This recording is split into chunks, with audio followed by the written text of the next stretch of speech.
Pemirsa, Ketua Umum Partai Nasdem Surya Paloh tidak mempersoalkan Partai Demokrat dan PKS yang keberatan dengan pernyataan bakal calon wakil presiden diumumkan di menit terakhir. Menurut Surya Paloh, keberatan kedua partai merupakan hal biasa dalam dinamika politik.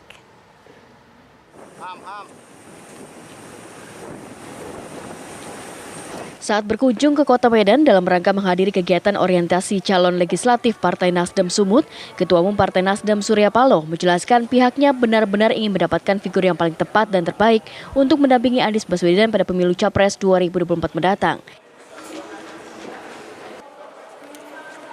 Saat disinggung rendahnya elektabilitas Anies Baswedan dari beberapa survei, Surya Paloh mengaku akan melakukan yang terbaik. Baik-baik saja, saya menghargai. Ya, mungkin tingkat pemahaman, strategi, saya pikir itu batas yang wajar sekali. Tidak ada permasalahan yang berarti. Pertimbangan Nasdem sendiri, Pak, jelas ini. Ya, sebenarnya kan memang pertimbangannya karena pertanyaan itu sendiri. Kenapa tidak segera dicalonkan sekarang? Saya pikir bisa saja, mungkin Bu Anies akan memikirkan sebuah timing yang lebih tepat. Jangan-jangan barangkali saya masukkan bisa saja pada menit-menit terakhir. Ya kan? Tapi apapun itu terserah kepada calon presidennya lah, Anies Baswedan untuk menentukan itu. Sementara itu saat tiba di Kota Medan, Ketua Umum Partai Nasdem ini disambut antusias oleh ribuan masyarakat dan sejumlah relawan maupun pengurus partai di Provinsi Sumatera Utara. Dari Medan, Sumatera Utara, Ahmid Dal Yauzar, TV One mengabarkan.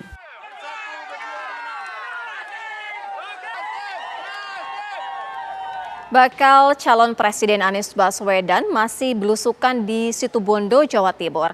Anies mendatangi pasar untuk menemui para simpatisan dengan makan bersama di warung.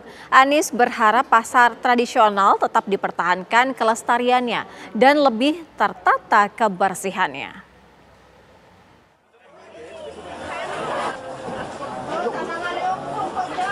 Bakal calon Presiden Koalisi Perubahan untuk Persatuan Anies Baswedan belusukan ke pasar di Kabupaten Situbondo, Jawa Timur untuk membeli kebutuhan bahan pokok dan oleh-oleh. Di Pasar Panji, Anies juga menyempatkan makan bersama dengan warga serta simpatisannya di sebuah warung yang terletak di tengah pasar. Anies menuturkan pasar tradisional agar dapat dipertahankan dan tidak berubah menjadi pasar modern. Kualitas pasar tradisional itu harus terus dijaga, ditingkatkan, sehingga para pedagang dan pembeli ketika datang ke pasar tradisional itu nyaman. Jangan pasar tradisional dihilangkan, pasar tradisional itu harus dijaga, tapi harus bersih, rapi, sehat. Pada malam sebelumnya, Anies Baswedan melakukan kunjungan ke sejumlah pondok pesantren di Situbondo, Jawa Timur. Anies melakukan kunjungan ke Pondok Pesantren Wali Songo dan Ponpes Darul Salihim. Anies menyampaikan kunjungannya sebagai bentuk silaturahmi. Dari Situbondo, Jawa Timur, Heri Sampurno, TV One mengabarkan.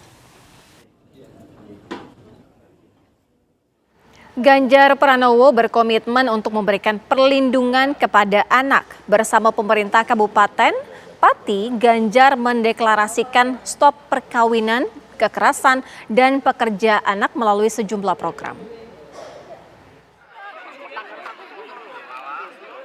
Ganjar Pranowo menandatangani deklarasi sebagai simbol komitmen Provinsi Jawa Tengah untuk memberikan perlindungan dan kasih sayang pada anak. Melalui program Jokawin Bocah atau Jangan Nikah Muda, Pemprov Jateng berupaya mencegah pernikahan dini. Ganjar juga berupaya mencegah perundungan eksploitasi dan mempekerjakan anak. Jangan ada kekerasan kepada anak kita. No bully zone. Ayo kembangkan potensi diri. Maka anak-anak ini punya masa depan yang hebat. Mereka masa depan kita. Mereka lah generasi penerus kita. Jangan disuruh bekerja. Stop bekerja pada anak. Ya, yang kerja orang tuanya. Program Jogo Konco atau Jaga Teman merupakan aplikasi berbasis website sebagai wadah curhat anak ketika mengalami problem keseharian seperti pendidikan, kesehatan, sosial budaya, ataupun bullying. Dari Pati, Jawa Tengah, Abdul Rohim, TV One mengabarkan. Pemirsa, Mahkamah Konstitusi kembali menggelar sidang uji materi Undang-Undang Nomor 7 Tahun 2017 tentang pemilu terkait batas usia calon presiden dan calon wakil presiden. Uji materi ini terkait pasal 169 huruf Q Undang-Undang Nomor 7 Tahun 2017 yang membatasi usia minimal 40 tahun untuk capres dan cawapres. Gugatan ini diajukan oleh 3 pihak, yaitu dari DPP Partai PSI, kemudian Sekjen Partai Garuda, dan Wali Kota Bukit Tinggi Ermas Safar dan Wakil Bupati Lampung Selatan Pandu Kesuma Dewangsa. Agenda sidang hari ini adalah mendengarkan keterangan pihak terkait untuk memberikan pandangannya maupun legal standingnya mengenai gugatan batas usia tersebut. Pihak terkait pada sidang ini diantaranya adalah dari Partai Gerindra.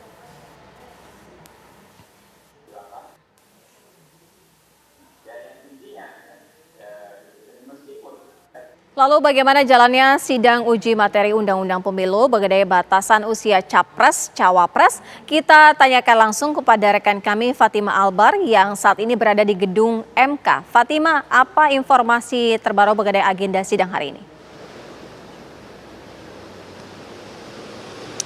Ya, Sira dan juga pemirsa, benar sekali hari ini Mahkamah Konstitusi Republik Indonesia kembali menggelar sidang lanjutan uji material terhadap Undang-Undang Nomor 7 Tahun 2017 tentang pemilu atau pemilihan umum. Dan memang agenda sidang pada hari ini merupakan mendengar dari pihak terkait untuk gelar perkara nomor 21, nomor 29, nomor 51 dan nomor 55. Dan tadi memang sidang dimulai pada pukul 1 siang, pukul waktu Indonesia bagian Barat, di tempat saya melaporkan di Gedung Mahkamah Konstitusi Jakarta. Dan memang hari ini seperti tadi saya sampaikan merupakan agenda untuk mendengarkan pihak terkait. Pihak terkait sendiri merupakan pihak yang dapat memberikan pandangannya atau legal standingnya mengenai permohonan ujian material terhadap Undang-Undang Pemilu tersebut, yang dimana fokusnya pada pasal mengenai batas usia capres dan cawapres. Dan untuk hari ini ada 2 pihak terkait, yang pertama dari pihak Perludem dan juga dari yang pihak terkait yang kedua dari pihak Partai Gerindra. Dan memang pemirsa tadi sudah disampaikan dari kedua pihak terkait tersebut, dan pertama disampaikan dari pihak Perludem sendiri bahwa untuk dari pihak Perludem sendiri ini menolak adanya perubahan terhadap batas usia capres maupun cawapres karena mengingat ini sudah mendekati pendaftaran nama-nama capres dan cawapres, kemudian juga dianggap takut mengganggu kerangka hukum atau kerangka hukum sendiri yang berkaitan dengan pemilihan umum. Dan untuk dari pihak terkait dari Partai Gerindra sendiri tadi disampaikan perwakilannya bahwa ia setuju dengan permohonan uji material ini, khususnya untuk pasal 169 huruf Q mengenai batas usia capres dan cawapres, karena ada beberapa alasan. Untuk alasan pertama, ini merupakan menampung aspirasi dari anak muda, di mana ini memberikan kesempatan bagi anak muda untuk mendapatkan tempat atau kursi dari konsentrasi politik itu sendiri. Kemudian untuk alasan yang kedua, bahwa dirasa memang untuk menjadi capres atau cawapres ada poin penting lainnya, yaitu memiliki pengalaman dalam penyelenggaraan negara. Jadi mungkin dirasa penting dan disampaikan bahwa memang bila frasa pada pasal 169 huruf Q itu dapat dirubah atau ditambahkan dengan batas usia, kemudian ditambahkan bahwa memang capres atau cawapres tersebut memiliki pengalaman dalam penyelenggaraan negara, karena dirasa penting untuk mendapatkan atau kualitas pemimpin-pemimpin ke depannya. Sementara itu, Sirah, pemirsa. Fatima Albar, informasi langsung dari Gedung MK Jakarta. Pemirsa, Menko Polhukam Mahfud MD memastikan bahwa pemilu 2024 sudah siap digelar dan persiapan tersebut sudah mencapai 99%. Informasi selengkapnya kami hadirkan usai jeda, tetaplah di Kabar Pemilu.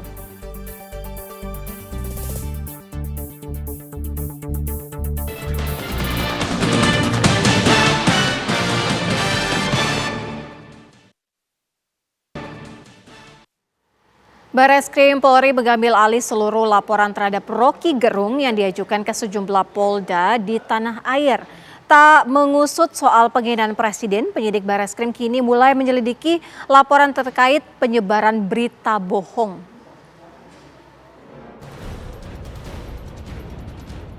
Barreskrim Polri kini menangani 13 laporan terhadap akademisi Rocky Gerung yang diterima sejumlah Polda. Bareskrim Polri juga mengambil alih 2 pengaduan. Terkait 13 LP maupun 2 pengaduan ini, kita kepolisian mulai melaksanakan penyelidikan.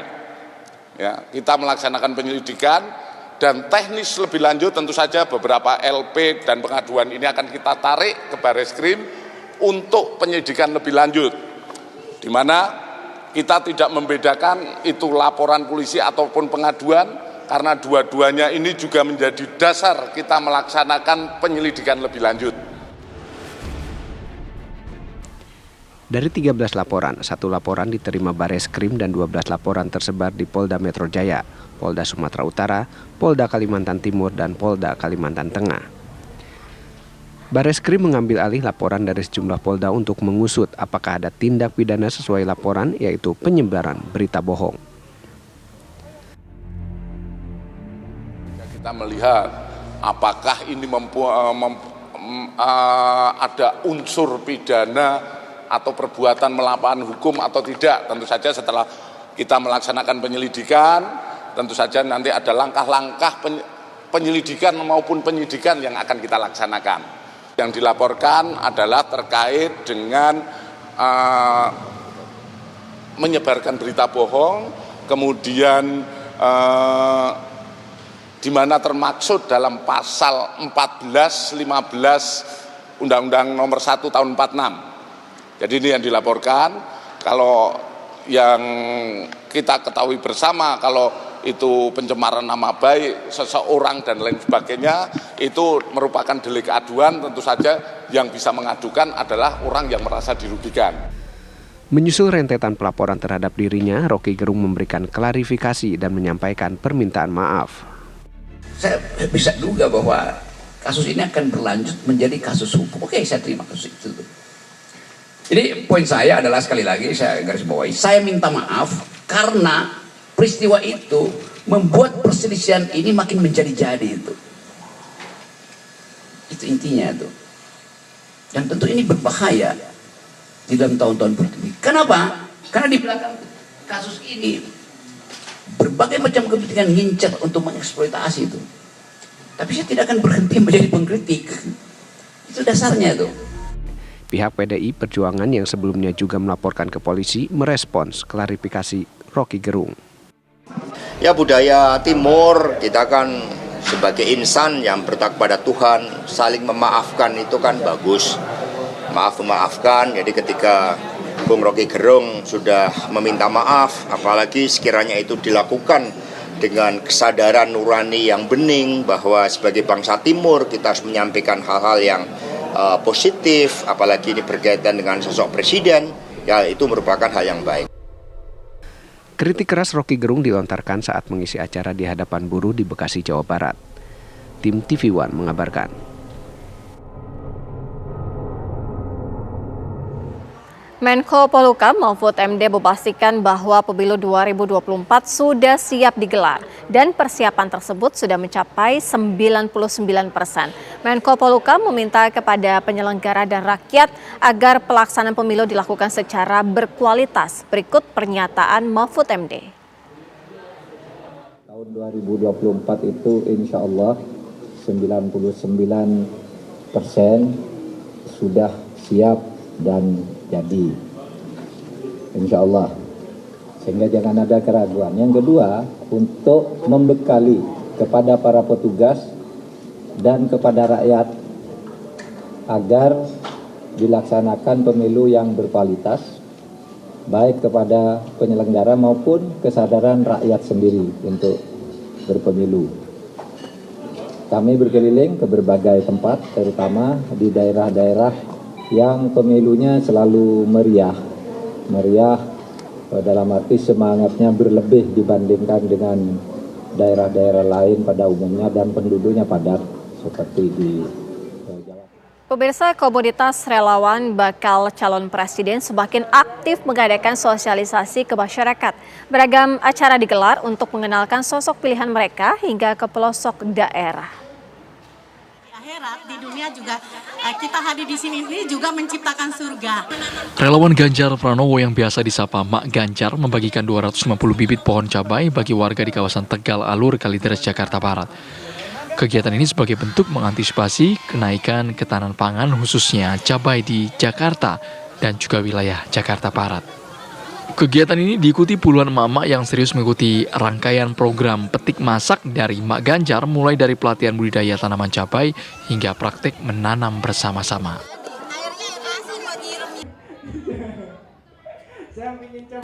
Ratusan pelaku UMKM di Kota Bandung mendapatkan pelatihan gratis digital marketing dan Go Digital untuk membuka lapangan kerja bagi rakyat. Pelatihan digelar oleh relawan Sandi Uno atau Gerbong Pencinta Sandi Uno. Relawan dan peserta pelatihan berharap Sandiaga Uno menjadi pemimpin di tahun 2024. Tim TV One mengabarkan. Pemirsa, kabar pemilu segera kembali dengan sejumlah informasi penting lainnya usai jeda.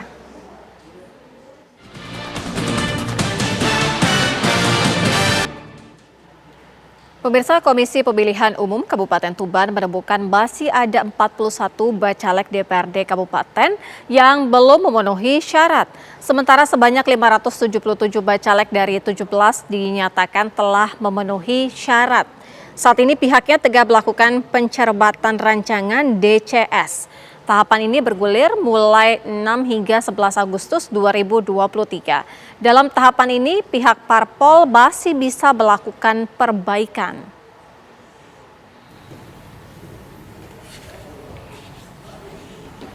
Pemirsa, PLT Ketua Umum Partai Persatuan Pembangunan atau P3, Muhammad Mardiono menghadiri haul keempat ulama sekaligus politikus Indonesia, Kiai Haji Maimun Zubair atau Mbah Mun di Semarang, Jawa Tengah. Mardiono menyebut bahwa dirinya akan melanjutkan perjuangan sosok Kiai Haji Maimun Zubair dalam politik nasional. Haul keempat ulama Kiai Haji Maimun Zubair atau Mbah Mun diselenggarakan di Pondok Pesantren Fadlul Fadlan, Mijen, Semarang, Jawa Tengah. Turut hadir dalam acara itu Sekjen DPP P3 Arwani Tomafi hingga Wakil Menteri Agama Wamenak Syaiful Rahmat Dasuki serta Kiai Sepuh Partai berlambang Ka'bah itu.